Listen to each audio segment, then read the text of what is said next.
All right, so I have like again, I've like an issue where I've seems like my brain has been abducted, and I don't know if they do it through fluoride or however they do this, but like I have a bunch of family. Like I'm adopted, so when I went back to my biological family, I think maybe my adoptive family, some of the people, not directly my father that adopted me or my mother that adopted me because she's dead, but some of the other people in my family, like maybe have connections to, or just it's just a big North Carolina, South Carolina thing that happened with white power because like this Temple of Blood had took it took a lot of people by storm. For the allurement of white power, it's just it's crazy. But I have family, specifically my adopted family, that like I am telling the truth. Like they are related to General Lee Pemberton. So I didn't put the two together. So you probably have at least a few of my family members that were in the Ku Klux Klan, um, and then I also had he wasn't my blood uncle, but he just lived down the street, like two doors down, and his name was Larry Ronnie Thorney, and he was a Special Forces Green Beret, but he was an SS member that was a Nazi, and then he fought for the Soviets, and then he got tried for treason, and then he fought for Finland, and then he fought for America in the Vietnam as a Green Beret Special Forces, and then I have another Uncle Kiffer that he lives on the same road down there. He lives off the road. It's like I can't remember his name of the road. His name is Robert Kiffer, and he was a commander in Special Forces Marines, and I think he's still alive. And he's like high up in Freemasonry and all this stuff. And then my grandmother was like, she's like, she tried a bunch of different religions when she was younger, and but like she says that the outer skirts of the property of Fort Bragg is owned by the Rothschilds, so they have a bunch of stuff going on in there. But I think Temple Blood got involved with like some of my cousins, and like they took over. They started practicing this sacrificial murder, where they abduct your mind. But look, it does exist. It's second edition by Michael Aquino, PhD, Lieutenant Colonel, Psychological Operations, United States Army, 2013, 2016, by Michael Aquino, Barony of Rakan, Post Office Box. What's his post office box? Number 470307, San Francisco, California 94147, USA. Um, I went to this renconsite.org, so it's http www.rachane.org, and I couldn't, and then it just says ISBN 13.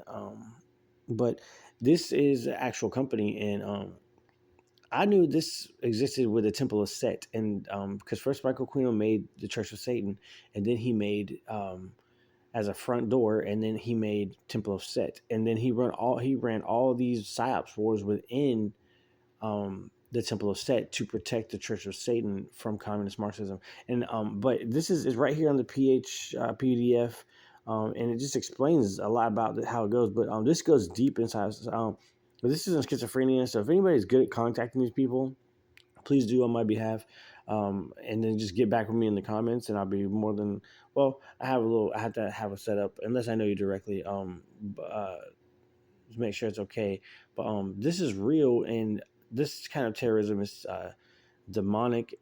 Not because it's spiritually demonic. It's just demonic because it's people that are evil, and they rig into people, and they drive them crazy. Like, and it represents them, and they in the covenants they say, well, this is like a representation of eating these people alive, and this is real, and it's like, but it's hijacked. I think this all got hijacked because my cousin did tell me about the Temple of Set, and he practices astral vampirism, but I didn't think that he was like really doing anything. But I thought it was just like a nutcase, like not a nutcase. Because religion is something cool, you know. That's like, well, he's a different religion, that's fine, and I really don't care. And like my parents would be like, he's a nutcase.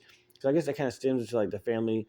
Like a lot of them were like, well, you know, the guy's kooky, you know. But then I think this went like to a white power. I think my cousin like got involved in it to the order and angles, and then the other in my family probably got involved in it because I have a cousin that has his wife is a head nurse of the prison system and was down there in Miami and stuff. And the allurement of like power and white power and their rules and how they think the prison system should be ran and who should be killed and all this stuff. And but it's become like like, and then it comes. It's what they call culling. It's like where they infiltrate law enforcement, and then they tell law enforcement that this is the right thing to do, and when it's illegal, and then once before you know it, all this is being done on communist Marxist Satanism, which was supposed to be protected. That's why Michael Quino made the Church of Satan, and then we're screwed.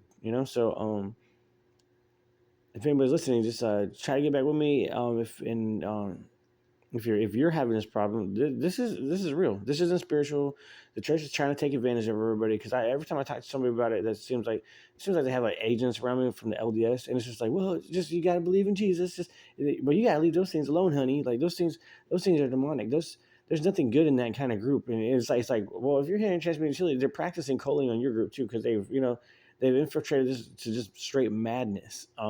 And there's no point in burying your head. It's like if you thought that this was spiritual, because you could spiritually hear somebody and you can help somebody and all stuff. It's not spiritual. This is just alchemy, and it's alchemy magic. But it originally had its place in warfare, and now it's become alchemy magic, and it's black magic, because black magic, let's be honest, is just where you practice fascism,